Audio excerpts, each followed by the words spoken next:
Buongiorno, dobro jutro, guten Morgen, buondì. Mi contava Alda che ieri tal'ort insieme con la sua nieciute picciole. Nonne, ven qua, gli dite.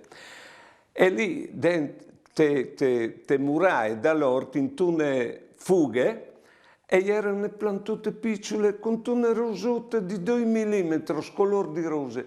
E queste frutti dite, nonne, ti alle c'è biele che è queste rose. Vedeso, ce non si insegna che frutta lì, che in tal mondo alle tanti che il biel che mai che ne sono un diolt.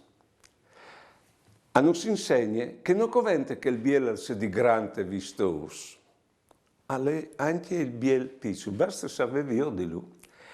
E dopo non si insegna che il biel bisogna che qualcuno lo vede e che lo mostri a chi altri. Poi bene, il Signore dal Vangelo dice che bisogna diventare come i frutti per capirlo lui. Se la bellezza è Dio che si pant a noi in questo mondo, che frutta lì lo aveva veduto Dio e lo ha anche mostrato. Buone giornate e buone vite.